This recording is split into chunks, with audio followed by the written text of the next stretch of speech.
बिस्मिल्लाहिर्रहमानिर्रहीम। गौर और फ़िक्र ये दो अलग अलग चीज़ें हैं। गौर और फ़िक्र हमने अक्सर जगह जो है वो गौर और फ़िक्र के बारे में पढ़ा है और गौर और फ़िक्र के बारे में लिखा है, गौर और फ़िक्र के बारे में सुना है। अक्सरियत हम जो है वो यही कहते हैं कि फ़लाँ चीज़ में जो है वो गौर और फ़िक्र कर लो, उसमें गौर और फ़िक्र कर लो, ये वो। लेकिन मैं आज आपको गौर और फ़िक्र का हकीकी माना बताता हूँ कि इसका हकीकी माना क्या है।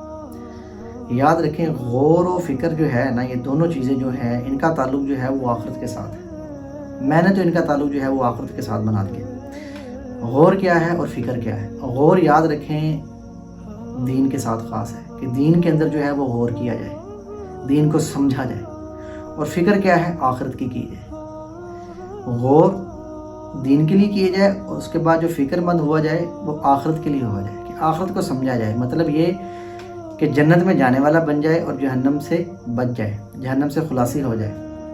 मतलब कि अल्लाह के हुक्मों को माने, अल्लाह के हुक्मों को माने और शैतान के जो हुक्म हैं, शैतान की जो बातें हैं उनसे हट जाए, उनसे दूर हो जाए। याद रखना, कामयाब भी वही लोग हैं कि जिन्होंने जो दीन को समझा और फिर दीन उन समझी हुई बातों पर अमल किया और अपनी आखिरत को संवार लिया। यही लोग हैं जो कामयाब होने वाले हैं। याद रखें, अब जैसे कि एक डॉक्टर है या एक इंजीनियर है, जब वो डॉक्टर बनता है, वो जो किताबें पढ़ता है तो वो उन किताबों को पढ़ के डॉक्टर ही बनता है।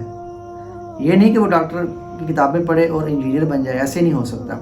या ऐसे ही इंजीनियर है, वो अपनी किताबें पढ़ के इंजीनियर ही बनता है। ये नहीं हो सकता कि इंजीनियर अपनी किताबें पढ़े और डॉक्टर या MBBS बन जाए, ऐसे नहीं हो सकता।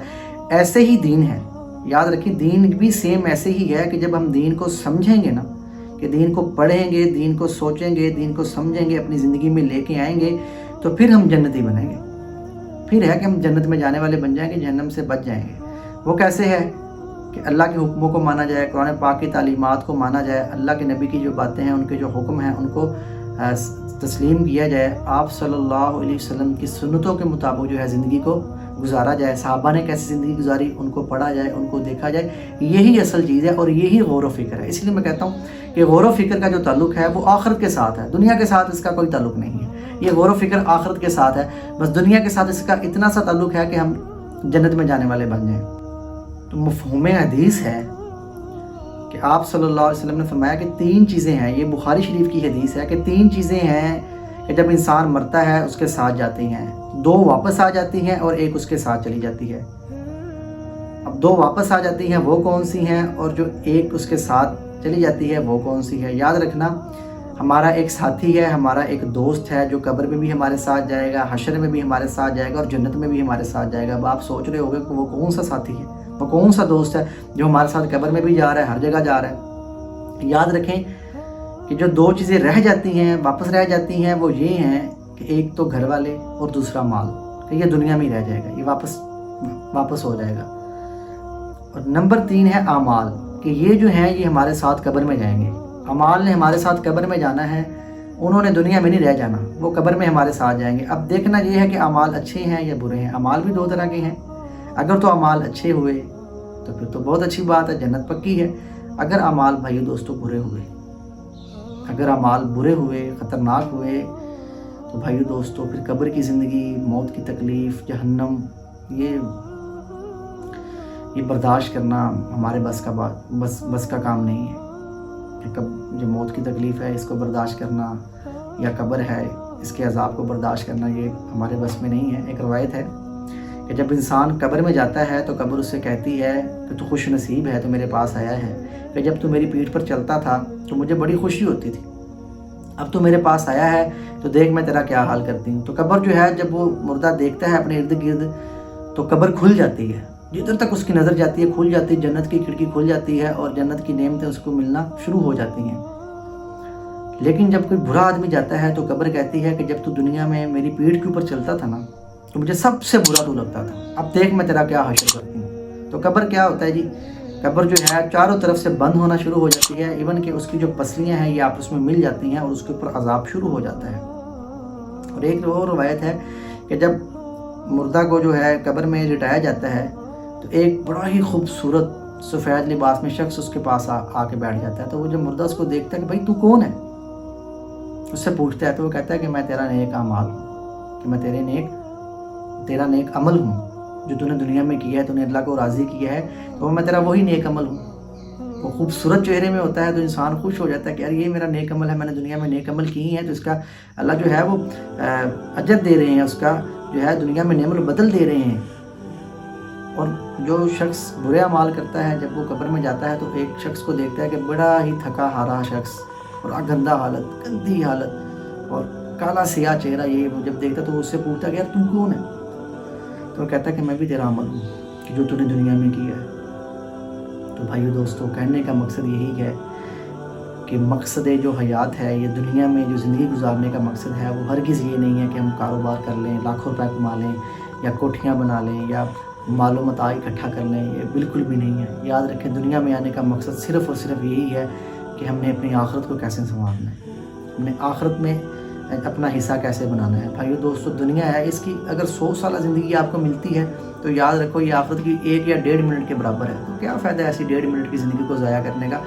اس کو بہتر ہے کہ اس کو جو ہم منافع بخش بنا لیں، کہ دنیا میں اللہ کو راضی کر لیں، بعد میں ہمیشہ کی نعمتیں ہیں، خالدین فیہا، اس میں ہمیشہ ہمیشہ کی نعمتیں، اور ہمیشہ ہمیشہ جنت میں رہیں گے۔ تو ان ہمیشہ کی نعمتوں کو اس دنیا کی خاطر مت ٹکرائیں۔ یاد رکھیں، آخرت ہمیشہ باقی رہ جانے والی ہے، دنیا تو ختم ہو جانے والی ہے۔ تو بس میرا آپ کو بتانے کا مقصد یہی ہے کہ اپنے اعمال کو جو ہے وہ درست کر لیں، بہترین کر لیں۔ مفہوم حدیث ہے، ترمذی شریف کی ایک اور روایت مجھے یاد آ گئی کہ آپ علیہ الصلوۃ والسلام نے فرمایا کہ اللہ تعالیٰ نے دنیا میں کوئی چیز ایسی نہیں ہے جو اللہ کی رحمت کے قریب ہو، کہ دنیا میں کوئی بھی چیز ایسی نہیں ہے جو اللہ کی رحمت کے قریب ہو، سوائے اللہ کے ذکر کے، سوائے اچھے اعمال کے، اور علماء کے اور طلباء کے۔ کہ مطلب کہ ہمارا جو ذکر کرنا ہے یہ اللہ کی رحمت کے قریب ہے، ہمارے اچھے اعمال جو ہیں یہ اللہ کی رحمت کے قریب ہیں۔ ایسے علماء جو ہیں، یہ جو آج کے دور کے یا پچھلے دور کوئی بھی علماء ہیں، وہ اللہ کی رحمت کے بڑے قریب ہیں۔ اس لیے بھائیو دوستو، علماء کی قدر کیا کریں، یہ حقیقی سرمایہ ہے۔ خدا کی قسم، علماء کی قدر کریں گے، ہمارے جسموں میں، ہماری آنے والی پیڑھیوں میں، ہماری آنے والی اولاد میں، ہمارے گھروں میں دین پھیلے گا۔ اللہ تعالیٰ دین کی جو نور ہے اس کو پھیلائیں گے جب ہم علماء کی قدر کریں گے۔ اور نمبر 3 پر ہے طلباء، کہ جو دین سیکھنے کے لیے مدارس میں جاتے ہیں، تو بھائی دوستو ان کی بھی قدر کیا کریں کہ یہ بھی اللہ کی رحمت کے بڑے قریب ہوتے ہیں۔ ان کی جو مدد کر لیا کریں، ان کے ساتھ بیٹھ جایا کریں، ان سے کچھ سیکھ لیا کریں، طلباء سے سیکھا کریں، علماء سے بھی سیکھیں، طلباء سے بھی سیکھیں۔ تو یاد رکھو، کہنے کا مطلب یہ ہے کہ دنیا کو اللہ تعالیٰ نے کبھی بھی رحمت کی نظر سے نہیں دیکھا۔ جب سے اللہ تعالیٰ نے بنایا ہے دنیا کو، ایک دفعہ بھی اللہ کی ذات نے رحمت کی نظر سے نہیں دیکھا۔ تو بھائی دوستو، جب اللہ نے اس کو رحمت کی نظر سے نہیں دیکھا تو پھر ہم کیوں اس کو جو ہے اس کے اوپر اپنا وقت ضائع کرتے ہیں، دنیا کے لیے ہر چیز بناتے ہیں؟ تو بہتر ہے کہ آخرت کے لیے بنائیں ہر چیز۔ بہترین آدمی وہ ہے کہ جو آگے جانے کے لیے اپنا سامان جو ہے وہ بنا لے۔ کہتے ہیں نا کہ جب مسافر ہے، جب کہیں سفر پہ نکلتا ہے تو اپنا زادرہ اکٹھا کر کے نکلتا ہے، اپنا سامان لے کے جاتا ہے کہ بھائی مجھے کام آئے گا۔ ایسے ہی بھائیو دوستو، قبر اور حشر ہے، آخرت ہے، تو اس کے لیے اپنا سامان ہے وہ اکٹھا کر لو۔ سامان کیا ہے؟ اللہ کے حکم ہے، نماز ہے، روزہ ہے، زکوٰۃ ہے، یہ چیزیں ہیں، جتنی بھی ہیں فرض چیزیں ہیں، ان کو ادا کریں، اللہ کے حکموں کے مطابق زندگی گزاریں۔ آپ صلی اللہ علیہ وسلم کی زندگی کے مطابق جو ہے اپنے آپ کو ڈھالیں، ان کی سنتوں کے مطابق اپنی زندگی کو جو ہے وہ گزاریں۔ صحابہ کو دیکھیں انہوں نے زندگی کیسے گزاری۔ تو بھائی دوستو، اپنے اعمال جو ہیں ان کو ابھی سے درست کر دیں تاکہ ہم جو ہیں وہ جنت میں جانے والے بن جائیں اور جہنم سے بچ جائیں۔ میری اللہ تعالیٰ سے دعا ہے کہ مجھے، آپ کو جو ہے، سب کو جو ہے، تمام جہاں بھی مسلمان ہیں، اللہ تعالیٰ ہم کو جو ہے وہ جنت میں جانے والا بنا دے۔ اور اللہ تعالیٰ جو ہے ہم سے جتنے بھی کوئی گناہ ہوئے ہیں، بڑے ہیں، چھوٹے ہیں، جیسے بھی ہیں، پوشیدہ طور پر ہیں، کھلے عام ہیں، جیسے بھی ہیں، اللہ تعالیٰ ان کو بھی معاف فرما دے۔ تو بھائیو دوستو، میری آپ سے بس ریکویسٹ ہے کہ اللہ کو راضی کریں، دنیا کو چھوڑ دیں، بس اللہ کو راضی کریں۔ دنیا کو بس اتنا کو کمائیں جتنا بس آپ زندگی گزار سکتے ہیں، جو کر سکتے ہیں، سانسیں لے سکتے ہیں، بس باقی جو ہے وہ آپ اپنی آخرت کو بہتر کریں۔ آخرت کا بہتر کر لینا ہی جو ہے وہ ہمارے لیے بہتر ہے۔ بس یہ ہے کہ اللہ تعالیٰ جو ہے آخرت میں یہ کہتے ہیں ہم سے، یا ایتھا النفس المطمئنہ ارجعی الی ربک راضیۃ مرضیہ فادخلی فی عبادی وادخلی جنتی، کہ جنت میں داخل ہو جاؤ۔ تو بھائی دوستو، بس جنت میں جانے والے اعمال کریں۔ جزاک اللہ خیرہ و احسن الجزاء۔